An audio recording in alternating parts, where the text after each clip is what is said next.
మాట్లాడిన ప్రతి మాట అబద్ధాలే అని చెప్పి తెలంగాణ ప్రజానీకానికి మరోమారు మనవి చేస్తున్నా. అబద్ధాలు వాస్తవాలని వక్రీకరించడం,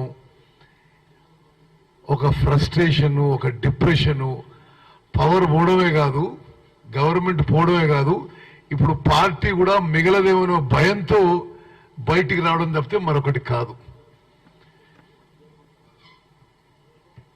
నా సుదీర్ఘ రాజకీయ అనుభవంలో ఏ పార్టీ కూడా ఇంత తొందరగా కుప్పకూలిపోలేదు. దేశంలో చాలా రీజనల్ పార్టీస్ ఉన్నాయి.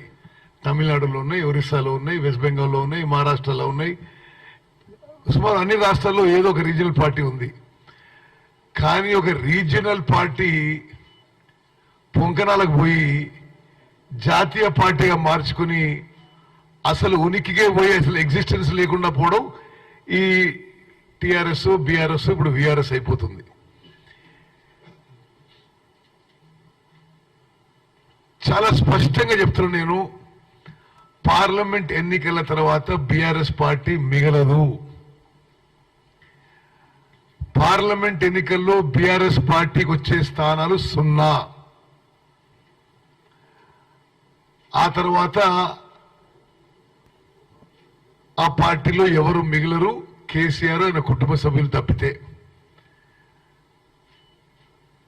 ఆ ఫ్రస్ట్రేషన్ లో, ఆ డిప్రెషన్ లో, ఆ భయంతో, ఆ నర్వస్నెస్ తో ఎన్నడూ కూడా రైతుల మధ్య పోయి ప్రజల్లో సమయం గడపని కేసీఆర్ ఒక విలాసవంతమైన ప్రగతి భవన్ కట్టుకొని ఇంకో విలాసవంతమైన ఫామ్ హౌస్ లో సమయం గడుపుతూ ఈరోజు ఉరికురికి సూర్యాపేట పోయిందంటేనే ఎంత భయాందోళన ఉన్నారో తెలంగాణ ప్రజలు గమనించవచ్చును.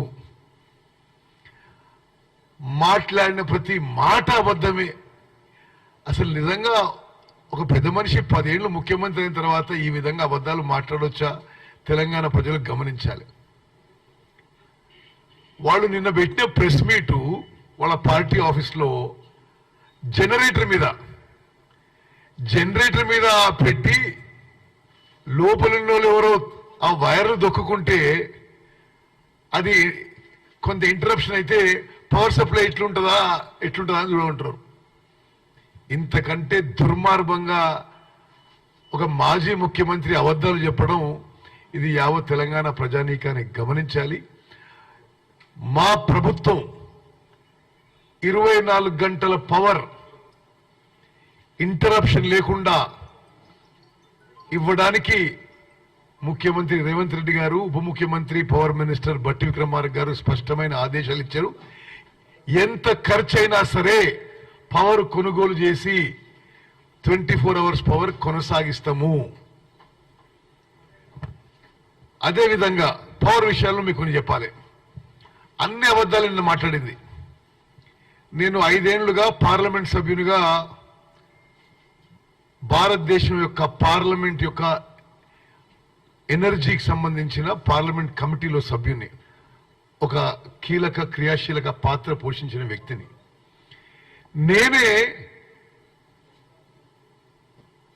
అప్పుడున్న చైర్మన్, మళ్ళీ ఇప్పుడు లేదు కానీ ఎన్టీపీసీ చైర్మన్ ని పార్లమెంట్ కమిటీ మీటింగ్ లో అడిగినా, మరి 4000 మెగావాట్లు తెలంగాణకి ఏపీ రీఆర్గనైజేషన్ యాక్ట్ లో ఉన్నాయి. వారి పేరు doctor Gurdeep. Rahul, just listen to this carefully. I asked him my self, 4000 మెగావాట్లు ఉంటే మీరు ఎంత మొదలు పెట్టినరు, ఎంత చేసినరు అని. అయితే ఆయన నాకు పార్లమెంట్ కమిటీలో ఆన్ రికార్డ్ మినిట్ అయి ఉంటుంది. పార్లమెంట్ రికార్డులో మేము 1600 మెగావాట్లు మొదలు పెట్టినాం, మళ్ళీ ఇంకా 2400 మెగావాట్లు ఎందుకు మొదలు పెట్టినాం అడిగినాం. అంటే ఒకటి మీరు గుర్తుపెట్టుకోవాలి, ఎన్టీపీసీ పెట్టే పవర్ ప్రాజెక్ట్స్ వాళ్ళు పెట్టుబడితో పెడతారు. We only have to buy the power if it is competitive to us. ఆ బ్యాలెన్స్ ఆ ఎన్టీపీసీ ఫేజ్ 2 2400 మెగావాట్ కి రాష్ట్ర ప్రభుత్వం ల్యాండ్ అండ్ వాటర్ అలాట్మెంట్ లో కోఆపరేట్ చేయడం లేదు అని పార్లమెంట్ కమిటీలో డాక్టర్ గుర్దీప్, చైర్మన్ ఎన్టీపీసీ, నాకే జవాబు చెప్పడం జరిగింది. సరే, ఆ తర్వాత మరి ఆ విషయం తర్వాత ప్రోగ్రెస్ అయింది. ఇప్పుడు ఏదో నిన్న ఆ పెద్ద మనిషి ఏదేదో మాట్లాడిండు. అంటే నిజంగా కూడా గత టిఆర్ఎస్ ప్రభుత్వం ఎన్టీపీసీతో కోఆపరేట్ చేసుంటే రాష్ట్ర ప్రభుత్వానికి రూపాయి పెట్టుబడి లేకుండా 4,000 మెగావాట్ల పవర్ ఈ రోజు వరకు వచ్చేది. వీళ్ళు మొదలుపెట్టిన అక్కడ భద్రాద్రి యాదాద్రి పవర్ ప్లాంట్స్ కి ఎక్కడ డిమాండ్ ఉండదు అని చెప్పి దాన్ని ఆపిన వీళ్ళు ఏదో అబద్ధాలు మాట్లాడుతున్నారు. ఏదో పెద్ద పెద్ద ఫిగర్లు మాట్లాడిండు. మేము వచ్చినప్పుడు 6,000 7,000 మెగావాట్లు ఉండే, మేము 14,000 మెగావాట్లు చేసినామని. అన్ని అబద్ధాలే. వాళ్ళు పూర్తి చేసిన ఏకైక ప్రాజెక్టు, వాళ్ళు మొదలుపెట్టి పూర్తి చేసిన ఏకైక ప్రాజెక్టు భద్రాద్రి పవర్ ప్లాంట్. అది కూడా ఒక అవుట్డేటెడ్ సబ్ క్రిటికల్ టెక్నాలజీతో శాశ్వతంగా తెలంగాణ ప్రజలపై ఎక్కువ యూనిట్ కాస్ట్ వచ్చే ప్రాజెక్ట్ తప్పితే మరొకటి లేదు. ప్రతిపై ఎక్కువ శాతము సోలార్ పవర్ ప్రాజెక్ట్స్, అది 20% PLF మీద నడుస్తాయి. అవి ప్రైవేట్ పెట్టుబడులతో వచ్చినాయి.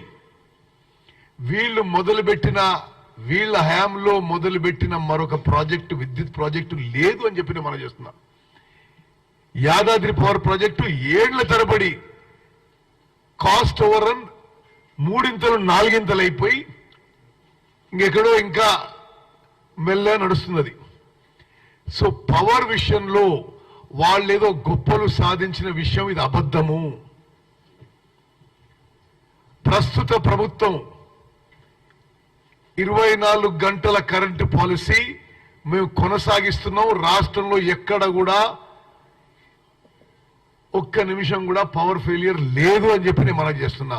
వ్యవసాయానికి కానీ వ్యాపారానికి కానీ ఇండ్లకు కానీ. దానికి అదనంగా మేము ఇండ్లకి 200 యూనిట్లు ఉచితంగా ఇస్తున్న విషయం కూడా మరి తెలంగాణ ప్రజానీకానికి తయారు చేస్తున్నాం. ఇంకో విషయం, మరి ఏదో మేము గొప్ప గొన్నం అది ఇదని అంటున్నాడు. సివిల్ సప్లైస్ మినిస్టర్గా ఈరోజు నేను మీకు మనవి చేస్తున్నా, రాష్ట్రంలో మీరు మొత్తం రాష్ట్రంలో గతంలో ఎన్నడూ లేని విధంగా 7,149 ప్రొక్యూర్మెంట్ సెంటర్లు కొన్ని ప్రారంభించినాం, కొన్ని ప్రారంభిస్తున్నాము.